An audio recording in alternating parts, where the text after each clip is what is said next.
Nigeria, the most populous black nation in the world and the seventh most populous country on earth, located in West Africa, has a current population of approximately 190 million people. It is made up of 36 states and the Federal Capital Territory, Abuja. The states are divided into 774 local government areas. Lagos is the largest city in Nigeria, the second fastest growing city in Africa, which makes it the economic and financial capital of Nigeria. The country's official language is the English language. Nigeria is rich in ethnic diversity, comprising of over 250 ethnic groups.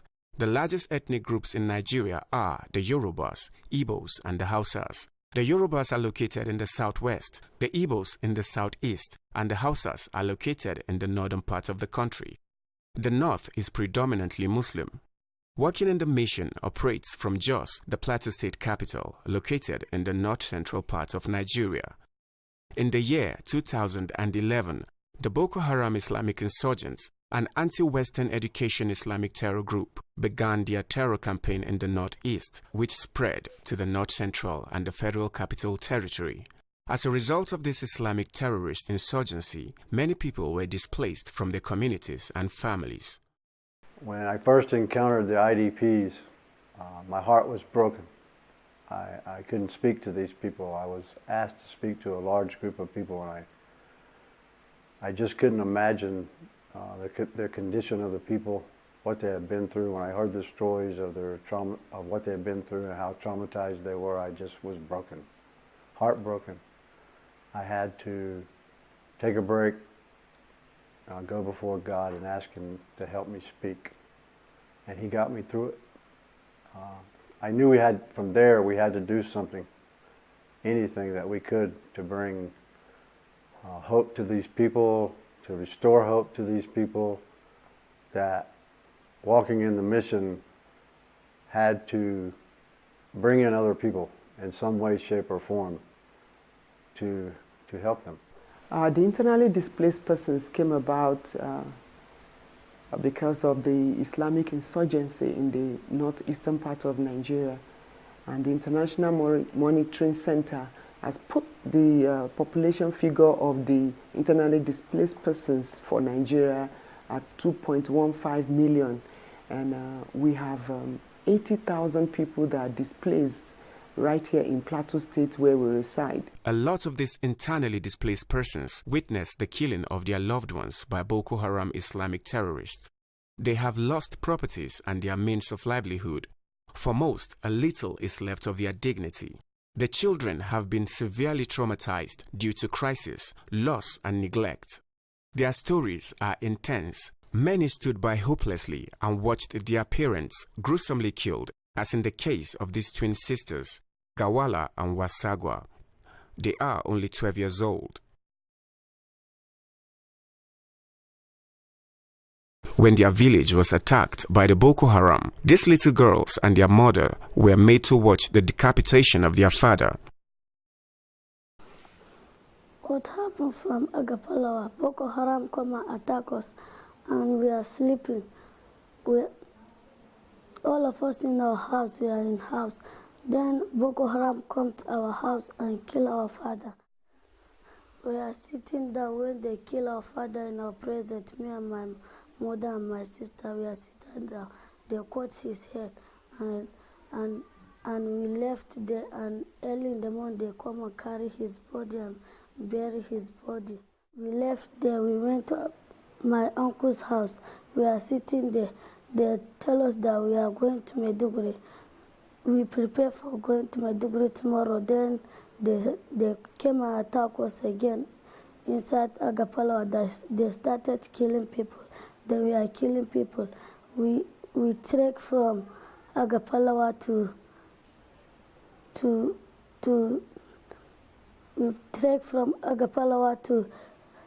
Agava. The expanded vision for walking in the mission is that instead of us taking food in and taking the basic needs in, which get used up very quickly, is to enable these people to do it themselves. So the expanded vision is that we acquire land. We would like to start out with a minimum of a hectare of land, and a lot of these IDPs, the adult ones, are farmers. They know how to raise livestock, they know how to do construction, masonry. Like I said, the vision is to enable them to farm, raise livestock, possibly through maybe establishing some buildings. It gets even broader. If it can go beyond a hectare of land, that's our hopes. Is the vision is so big that we can't do it ourselves. So we know we serve a big God. So we're hoping that the land will be acquired. We can put them to work. This will give them some hope. It will encourage them. The vision gets greater. There's not enough space to actually expound on what the vision is, but this will give you a little idea of where Walking in the Mission hopes to go. As Richard and T.Y. work with these groups, they discover abandoned children, the abused, orphans, vulnerable, and children with disabilities. Richard and his wife believe that Jesus is the answer for the world today, so they go in to share the good news of Jesus Christ and the hope they have in Him.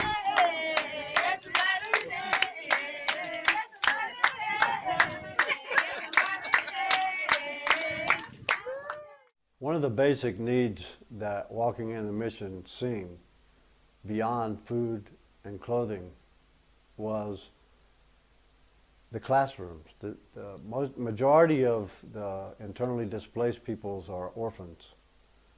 They're young people that need education. Like I said before, they were in dilapidated buildings, so they had to cram these children into whatever areas they could to try to get them educated. We had teachers that volunteered to go into some of them, and they're still going in. But we need more teachers to go in. We also need the basic supplies of pencils, books,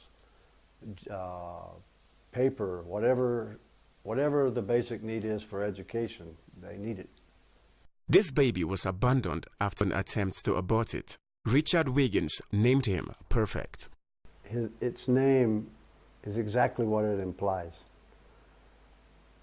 As I held this baby, before this baby was named, and they were telling the story, they said that the mother had tried to abort the baby in the 7th month.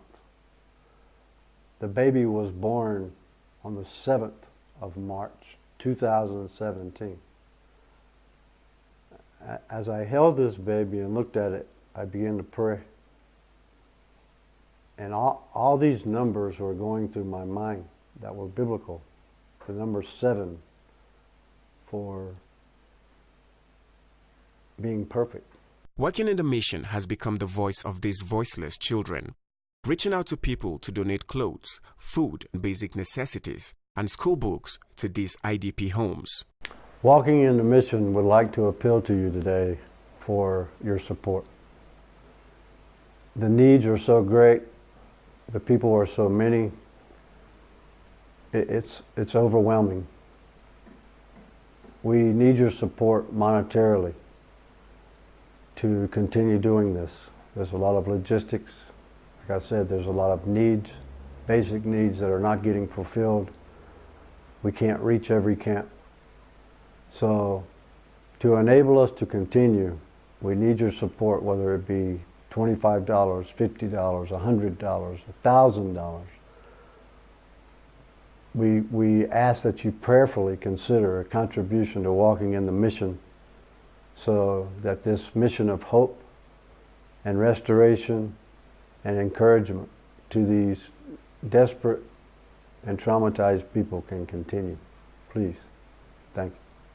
Your monthly or one-time donation will help rebuild the life and future of these children and provide skill for a woman to support her family and create a sustainable change in her life.